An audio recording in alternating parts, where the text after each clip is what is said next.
పాలమూరు రాజకీయాలు ఇంకా ఓ కొలిక్కి రాలేదు. జూపల్లి రాజీనామాతో డీకే అరుణ కొంత వెనక్కి తగ్గినా ఇద్దరి మధ్య సమన్వయం కుదరలేదు. పాదయాత్రను అడ్డుకోబోనని అరుణ పైకి చెప్తున్నా లోలోపల మాత్రం గుర్రగానే ఉన్నారు. అటు తెలంగాణ వాదుల మద్దతు కూడగట్టుకుంటున్న జూపల్లి కూడా డీకేతో చర్చలకు ససేమిరా అంటున్నారు.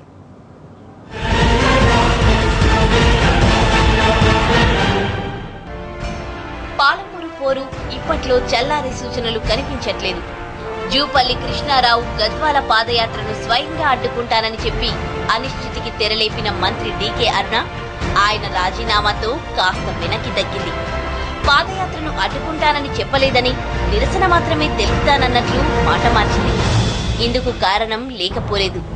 పాదయాత్రకు అడ్డుపడ్డ వాళ్లు తెలంగాణ ద్రోహులుగా మిగులుతారన్న జూపల్లి హెచ్చరికతో డీకే కాస్త మెట్టు దిగారు. కాన్స్టిట్యున్సీలో అక్కడ నేను ఒక ఎమ్మెల్యేగా ఉన్నాను, మంత్రిగా ఉన్నాను, ఆయన నా కొలీగ్ మంత్రి. సో నా దగ్గరకు వచ్చినప్పుడు కనీసం మాట మాత్రంగానే పాదయాత్ర విషయం జిల్లాలో మాకు తెలియపరచలేదు, మమ్మల్ని పిలవలేదు.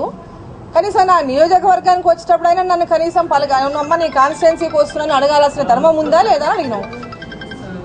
అంతే తప్ప మేమేం పాదయాత్ర ప్రొటెస్ట్ చేస్తున్నాం దానికని చెప్పాము. నేనేం అడ్డుకుంటా అని చెప్పలేదు, లేకుంటే నేను అడ్డం పోయి కూర్చోలేదు. ఈ వివాదంతో మహబూబ్ నగర్ జిల్లా కాంగ్రెస్ నిట్ట నిలువునా చీలిపోయింది. ఎంపీ మందా జగన్నాథం, మాజీ ఎంపీ విఠలరావు, ఎమ్మెల్యేలు రాజేశ్వర్ రెడ్డి, అబ్రహంలతో పాటు మాజీ ఎమ్మెల్యేలు స్వర్ణ, వంశీకృష్ణ జూపల్లికి అండగా ఉన్నారు. డీకే అరుణకు అండగా MLC Jagadishwar Reddy, MLA Pratap Reddy, ZP chairman Damodar Reddy, DCC అధ్యక్షుడు ప్రకాష్లతో పాటు కీలక నేత మల్లు రవి తోడుగా ఉన్నారు. పాదయాత్రను సజావుగా కొనసాగించే వీలు కల్పించాల్సిందిగా సీఎం, హోంమంత్రికి విన్నవించుకున్నా ఫలితం కనిపించలేదు. దీంతో నేరుగా గవర్నర్కు రాజీనామా లేఖ సమర్పించారు జూపల్లి. దానికి ఆమోదించడంతో జూపల్లికి తెలంగాణ వాదుల అండ పుష్కలంగా దొరికింది. కాంగ్రెస్ పార్టీ నేతలే కాక టీఆర్ఎస్, నాగం, ఇతర తెలంగాణ వాదులు, జేఏసీ నేతలు కూడా జూపల్లికి అండగా నిలిచారు.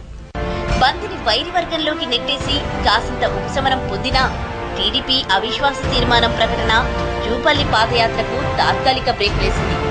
పాదయాత్ర చేపట్టాలని అన్ని వర్గాల నుంచి ఒత్తిడి తెస్తున్నా పీసీసీ, డీసీసీల నిర్ణయం తర్వాతే ఆయన ముందుకు సాగే సూచనలు కనిపిస్తున్నాయి. ఈవెన్ అక్కడి నుంచి కూడా వస్తున్నాయి. ఈవెన్ గద్వాల ఏరియా నుంచి కూడా ఎందుకు ఆపాలి, ఆపొద్దు, మేమందరం అనుకుంటాము, మేము తప్పకుండా స్టార్ట్ చేయాలి అని చెప్పి అందరి నుంచి కూడా ఒత్తిడి వస్తుంది. కానీ సార్ ఏంటంటే మళ్ళా ఒకసారి అందరితో మాట్లాడి డిసైడ్ చేద్దామని చెప్పేసి అనుకుంటున్నాం. మొత్తానికి రాజీకి సిద్ధంగా లేని జూపల్లి, డీకే అరుణ తమ అనుచర గణంతో రాజధానిలో మంతనాలు చేస్తూ బిజీగా ఉన్నారు. తెలంగాణ వాదంతో తమను ఇరకాటంలో పెడుతున్నాడన్న కారణంతో అరుణ వర్గం కూడా జూపల్లిపై ఎలాంటి వ్యాఖ్యలు చేయట్లేదు.